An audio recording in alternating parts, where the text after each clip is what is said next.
Divorce happens. In fact, it happens to almost 50% of first marriages. So let's talk about it. Welcome to Divorce Happens, a podcast to educate, inspire, support, and yes, make you laugh through divorce and beyond so that you can start fresh on the next phase of your journey. Remember, divorce happens, and then we start fresh. You get divorced. You get divorced. Getting divorced? I'm getting a divorce. You're getting a divorce. Because she's getting a divorce. So what if I get divorced?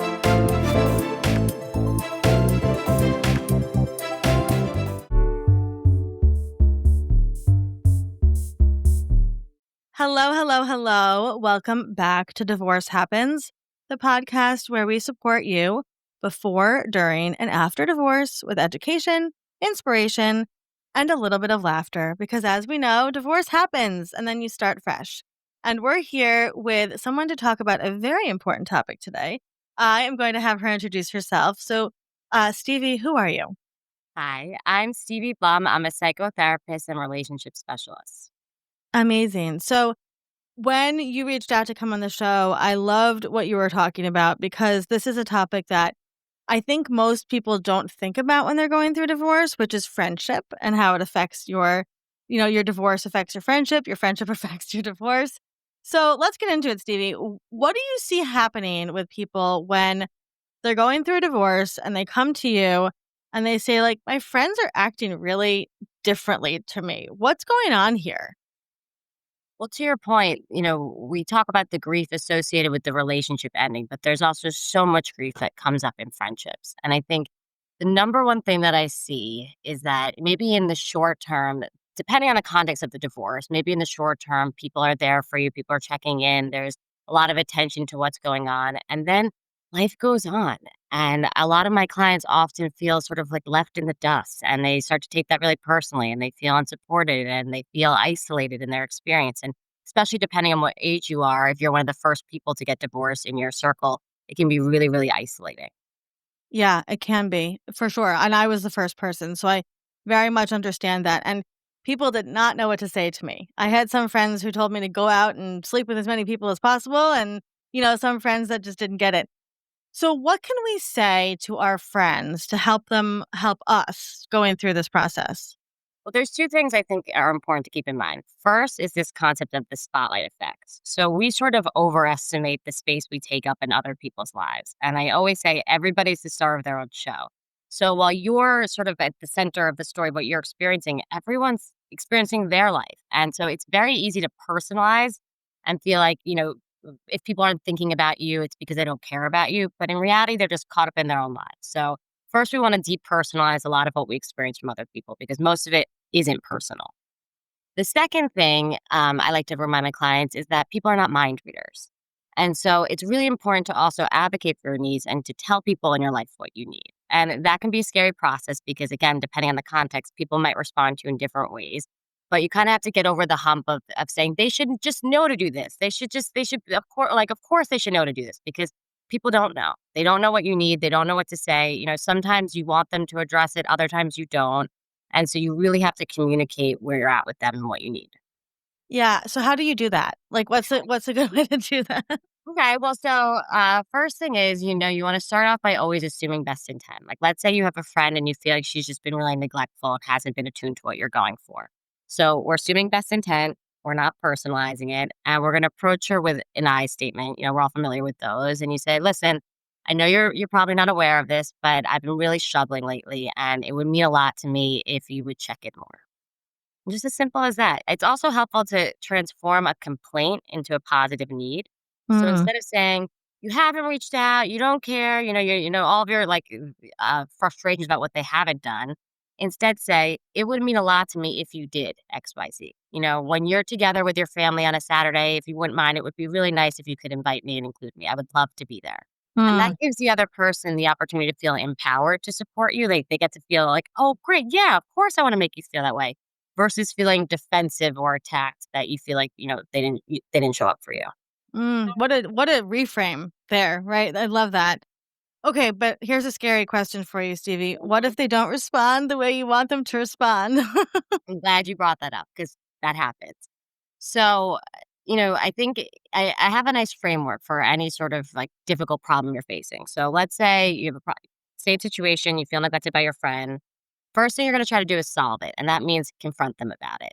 But if that confrontation doesn't go well, or they're not receptive, or you just don't feel like confronting them is available to you, the next option is to try to change the way you feel about it.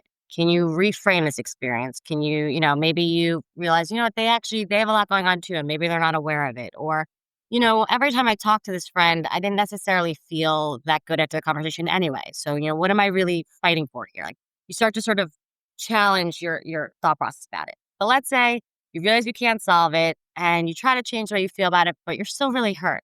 The next option is acceptance. And that might mean accepting that this friend has this limitation, or accepting that because this friend has this limitation, or because things have changed since the divorce, they can't be in your life anymore, or it's just not going to be a fulfilling, like, healthy relationship anymore.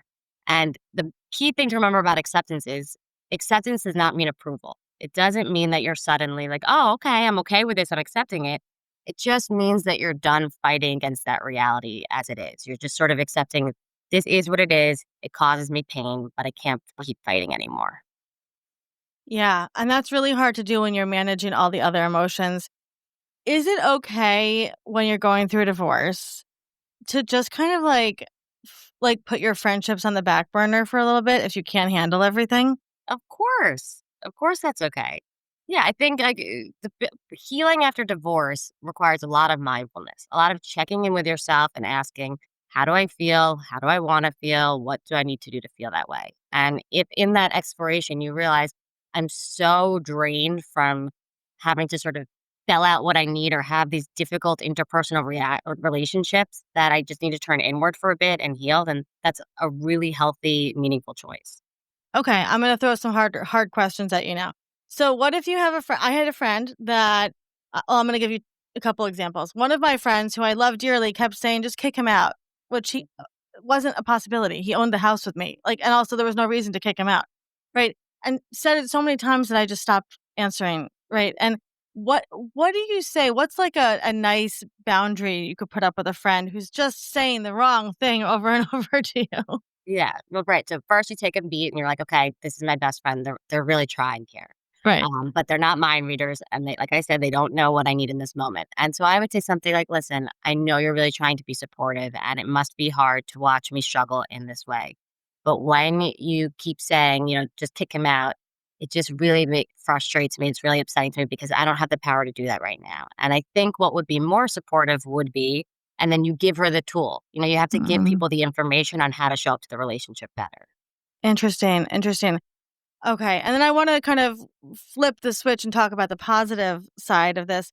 As you're going through a divorce, how can your friendships really carry you through? What are ways that you've seen people benefit from investing in their friendships during their divorce process?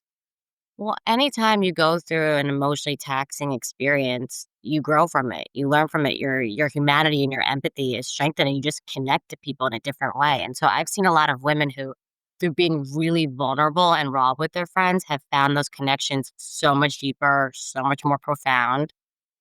Conversely, you also see like who shows up for you and who's really there for you. And you might be surprised. People you didn't expect to be as present are more present. And unfortunately, some people that you hope to be more present aren't. But I think just like this shared humanity of I've gone through something tough. And something I always want to remind people who are going through a divorce is this right now, you're the one struggling, you're going through a hard time, but everybody takes their turn in life. Nobody gets out unscathed. And just kind of holding that perspective that it can feel so isolating and you're the only one. But there's a cycle. Everyone goes through their stuff. And if you can just like stay present with your friendships and weather the storms together, it's like the female bond can be so profound. Absolutely. Absolutely. Um, I think it's so important to talk about because I'm thinking, and you said this a little bit, but when let's say that this is literally what happened to me. My husband said he was leaving. It was out of the blue. And then I was like, now I have to tell all my friends. They're not necessarily going to know how to show up for you. And I think that that's something that you said so beautifully, but we don't remember that, especially if they've never gone through divorce. So, what would you say to somebody that just I don't know, is going through that and expects people to show up for them in a certain way? but and maybe they do want to show up for them, but they've never gone through this before, right? It's like having a friend going through cancer. I don't know how to right. What would you say to that client of yours that was like I hear you, but Mhm. I think it's important when you have a strong reaction to someone to pause and consider a generous interpretation of what's going on. And something I always say is everybody's doing the best they can and they can do better. The fact that they're doing the best they can in that moment, given their life experience, their tools, their biology, doesn't negate the fact that they could do better. But the fact that they could do better also doesn't negate the fact that in that moment they were doing the absolute best they can. And when you start to view the world in this way, not only does your reactivity decrease, are you less angry, are you able to enjoy the people in your life more, but you're also more kind to yourself. Because the truth is, the harder you are on other people, the harder you are on yourself. It's like a circular yeah, process. yeah, So yeah. when you extend grace to the people in your life and choose to interpret like they're doing the best they can, and I can give them the tools to show up better, you're inherently kinder to yourself, which is so important when you're going through a divorce. Yeah, and just to kind of talk about the other side for a second, your friends want to support you, right? So I always say like, it's like giving them a gift by telling them how to support you because they just don't know how. It is. Feedback is a gift. Taking the time to tell someone how to show up better is such a loving gesture as opposed to just, you know, building resentment and the litany of offenses and never giving them the information they need. Yeah, amazing. So tell us a little bit about the work that you do, Stevie. So I work with primarily women in their 30s and 40s, really amazing, like goal oriented, high functioning women who are just navigating life transitions or are, perfectionists or struggling with anxiety. And I teach them how to rewire their brain, how to both improve the relationship with themselves so they can improve the relationship with other people, but also how to rewire their brains for healthier mindsets and how to also get very, very clear on their inner voice and how to design their life aligned with their highest self. I love that. Where do you work? How can people get in touch with you? Thanks for asking. I am fully virtual. They can get in touch with me at stevieblumtherapy@gmail.com or find me at Stevie Blum Therapy. And that's Stevie, like Stevie Nicks, Stevie, B as in boy, Lum as in Mary, therapy. Yeah. We'll put all the links in the show notes for everybody. I love it. And you obviously have such a beautiful energy. You light up when you talk about your clients. So I'm sure people come to you and feel the transformation very quickly and helping them step into their higher power. What a gift for both of you because you get to watch them. Yeah. Yeah. I can see that. So before we let you go, if somebody's listening to this going through a divorce, which they probably are because it's a divorce podcast, what would be some words of encouragement that you could leave them with today? So I think it's really important to try to picture your emotions like a wave. And what I mean by that is stay with me. Picture yourself as a little girl and you're at the beach and a huge wave crashes over you. When I was little, my impulse to get sucked out from the undertows, I would try to like swim across like ferociously to get to the other side. And what happens? You just keep getting sucked under further and further and further. And eventually you learn that if you just lay there like this, the wave crashes over you. And so while you're going through divorce, there's going to be so many periods of extreme emotion where you feel the world crashing down on you. And your impulse will probably be to fight against that, to say, it should be this way, it shouldn't be this way. Why is it this way? And the more you just kind of sit with the emotion and let it crash over you, the easier you'll get to the other side. And there always is another side. It only takes one interaction, one conversation, one win to change everything. I love that so much. Well, if you are listening to this and would like to work with Stevie, please get in touch at the links in our show notes. We appreciate you and sharing all this wise, these, words about friendship, which again, people don't realize how important it is during a divorce to ask for the support you need. And also, not to mention, sometimes when you can ask your best friend to support you in a specific way, it just builds your confidence, I would assume, right? So you can ask your lawyer for things. Great, good point. Yes. Yeah, it's all related, right?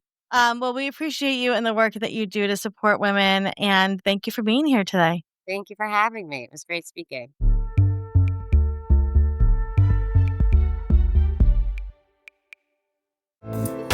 Divorce Happens is produced by Fresh Starts Registry, the only divorce registry platform for everything you need to begin again, including home items, hype team, and everything in between. Remember, divorce happens, and then we start fresh. We're here to support you before, during, and after divorce.